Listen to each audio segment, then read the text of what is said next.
മുതിർന്ന തലമുറയിലെ നാം SSFന്റെ ഈ ചെറിയ കുട്ടികൾക്ക് സാഹിത്യോത്സവത്തിന് വേണ്ടി വേദി ഒരുക്കി കൊടുക്കുക. അപ്പോൾ ഇവിടെ ഒരു 2 ദിവസത്തെ സമ്മേളനം ശനി ഞായർ 2 ദിവസങ്ങളിൽ നടക്കുമ്പോൾ ആ 2 ദിവസം ഇവിടെ മത്സരാർത്ഥികൾ ഇങ്ങനെ ആർത്തിയോടെ വരും.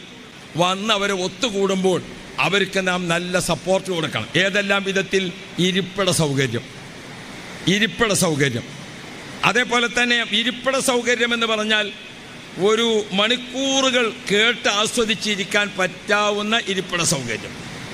അതേപോലെ തന്നെ നല്ല സൗണ്ടിൻ്റെ സൗകര്യം, നല്ല ലൈറ്റ് സൗകര്യം. പുതിയ തലമുറയിലെ കുട്ടികളൊക്കെ ആകുമ്പോൾ അതനുസരിച്ചുള്ള ചെറിയ അലങ്കാരങ്ങളൊക്കെ കൊടുത്തുകൊണ്ട് വേണ്ടി വരും.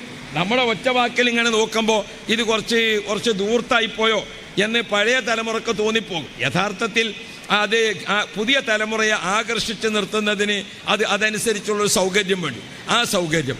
അതോടൊപ്പം കുട്ടികളുടെ ആ കലാവിരുത് അവരിങ്ങനെ പ്രകടിപ്പിക്കുമ്പോൾ നമ്മൾ സദസ്സിലുണ്ടായിട്ട് അതിനൊരു മോട്ടിവേഷൻ, അതിനൊരു സപ്പോർട്ട്, നമ്മൾ ഭംഗിയാക്കിയിട്ട് കുട്ടികളെ അവതരണത്തിന് നല്ല കൗതുകത്തോടുകൂടെ അത് കേട്ടിരിക്കുക, അതിന് നമ്മൾ പ്രോത്സാഹനം കൊടുക്കുക.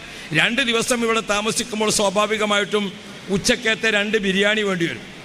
അതിന് നമ്മൾ നല്ല പോലെ ശനിയാഴ്ച ഉച്ചക്കും ഞായറാഴ്ച ഉച്ചക്കും 2 ബിരിയാണി കുട്ടികൾക്ക് കൊടുക്കണം. അള്ളാഹു തൗഫീഖ് ചെയ്യട്ടെ. അങ്ങനെയുള്ള സൗകര്യങ്ങളൊക്കെ കൊടുത്തുകൊണ്ട്, അത് ചെറിയ മക്കളല്ലേ, അവർക്ക് അതിനനുസരിച്ചുള്ള ഒരു സൗകര്യങ്ങൾ കൊടുത്തുകൊണ്ട് നമ്മളതിനെ മോട്ടിവേറ്റ് ചെയ്യണം. അപ്പോൾ ഭാഷയെയും അതിൻ്റെ സാഹിത്യങ്ങളെയും ഉൾക്കൊണ്ടുകൊണ്ട് ഇന്ന് നമ്മുടെ പുതിയ തലമുറയിലെ കുട്ടികൾക്ക് ഇസ്ലാമിക ദഅവത്തിൻ്റെ മാർഗങ്ങൾ തുറന്നു വെക്കുന്ന ഒരു വലിയ ഗേറ്റാണ് നമ്മുടെ സാഹിത്യോത്സവം എന്ന് പറയുന്നത്. അതുകൊണ്ട് മുസ്ലിം ജമാഅത്തിൻ്റെയും SYSൻ്റെയും മദ്രസ മാനേജ്മെൻറ്റിൻ്റെയും അതേപോലെ തന്നെ മഹല്ല് നേതൃത്വത്തിൻ്റെയും ഒക്കെ പ്രിയപ്പെട്ട സുഹൃത്തുക്കളെ, നാം ഈ കുട്ടികൾക്ക് വേണ്ട പിന്തുണ നൽകണം.